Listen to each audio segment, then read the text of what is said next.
Mr. President, we had a transition of power in Zimbabwe in November. What was the catalyst for that transition? The transition was driven by the people. It was an overall demand by the people for change. Our people across the divides came onto the streets in their hundreds and hundreds of thousands, demanding change, asking the sitting president to step down for a new person to take over, wanting change in our system. And fortunately, and for the good of Zimbabwe, our president stepped down. And the ruling party, selected me to take over. Okay. Do you think this change is going to foster a situation in Zimbabwe where we see the return of economic growth? This change which has happened, the transformation that has happened, the new order that is now in Zimbabwe is receiving positive signals across the board. From the Americas, Canada, Brazil, the United States of America, UK, Germany, France, Russia, China, India, and so on. We are receiving positive indications of cooperation and the willingness to assist and to cooperate. We are happy that the international community is willing to embrace us and ourselves as a new dispensation. We are saying our friends continue to be our friends, but we are opening our arms for new friends to come on board. And what are the most important and first changes you can make to foster the return of investor sentiment in the country? The first step is to declare Zimbabwe a country open for business. Zimbabwe is open for business. We are doing everything possible that has been constraining the attraction of capital into Zimbabwe. In terms of legislation, in terms of the ease of doing business, we are focusing on those issues to say we must be as attractive to capital to come to Zimbabwe as any other destination in the world, or even better. And we say to the international community, what is it you think constrains you to come to Zimbabwe, and we will correct it. Okay. In terms of the agricultural sector, which is very important for Zimbabwe, what are you doing to ensure that the production rises back to the levels of commercial scale that we once had? From the last season, we introduced a program which we call Command Agriculture, but it doesn't mean it's people are forced. It's a voluntary model of agriculture where those who come on board bring the number of hectares they want for the program, and we supply all the needs from fertilizer, chemicals, seed, power, fuel. We give the farmer. The farmer does not need any more to go and look for these things. We give these things at the doorstep. This guarantees at least a minimum of yield above 5 tons per hectare. And with that, we actually began the program with 400,000 hectares, which meant that we have so far yielded above 2 million metric tons of grain, and the country only uses 1.5 million metric tons of grain. The balance, 500,000, is for strategic reserve, and the balance is now for export. Now, under that model, is not directly funded by the fiscus, it's funded by the private sector. The model is such that the private sector find the comfort in funding it, and we are so happy that we are doing this model. I believe that food insecurity for Zimbabwe is now a question and issue of the past. As we go forward, we guarantee our people that Zimbabwe shall again retain its status of being the basket of the region, the food basket of the region. You've spoken about capping farm sizes and changing the industry. Are all Zimbabweans welcome to partake in the farming industry in one way or another, including those who lost their land in the earlier land reform program? Well, the issue of capping the farm sizes is a result of the past history. In the past, you'd have one farmer owning in excess of 16,000, in excess of 30,000 hectares of land by one person.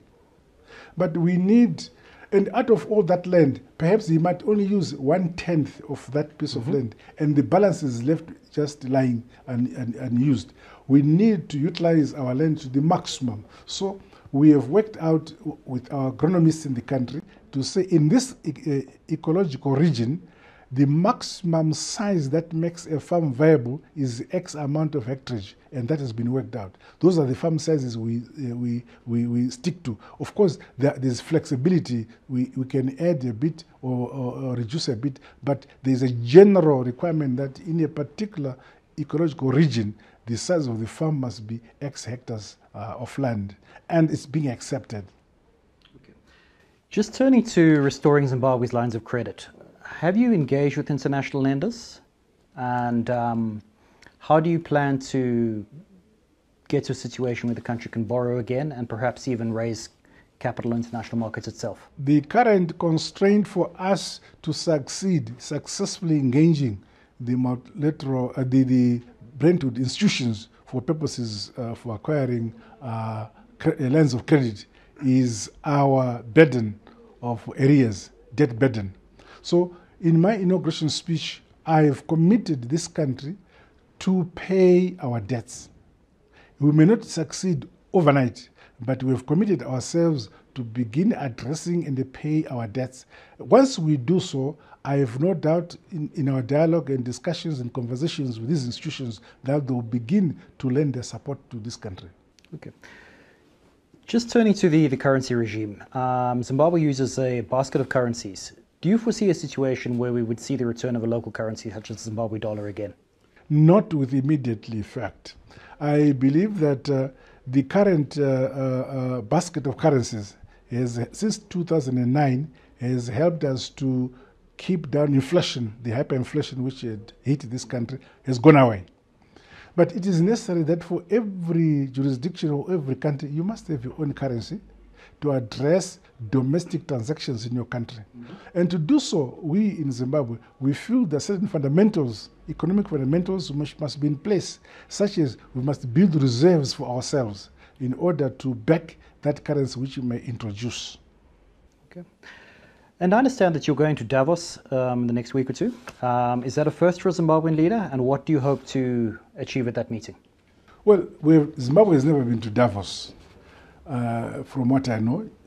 But I believe personally, that from what I hear, Davos is a situation where world leaders, world economic leaders, world thinking tanks assemble, both in business and in government, where they exchange, where they talk about the new order in terms of trade, in terms of development.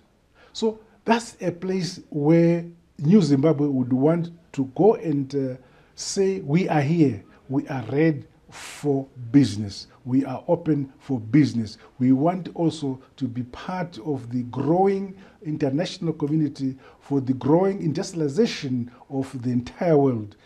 Here we are open. Can you embrace us as we embrace you? Okay. Turning to the rest of the year, obviously there'll also be a lot of focus on the elections. When might those be held, and what will you do to ensure they are seen as free and fair? If we are expecting to be recognized by the international community, which has been a problem in the past, we must make sure our elections, which are coming in 4-5 months' time, are free, fair, and credible. And to achieve that, one, they must be violence-free, no violence at all. Secondly, we must apply the election guidelines of SADC, the democratic guidelines which we have agreed as SADC region. Thirdly, we shall accept international observation of our elections so that we have people observing our elections to show transparency of what we are saying. And we are appealing to our people to be peaceful. Okay, and the final question. In terms of the elections, have you spoken to the opposition, and do you expect them to partake in these elections willingly and competitively? Yes, there is what we call the political parties liaison committee, where all the political parties who have participated in the past elections are members of that committee. And in that committee, you discuss gray areas where political parties say these areas need to be clarified or need to be amended. So we have that platform. So we are speaking with one voice as political parties for the need to have a transparent, free and fair election in our country.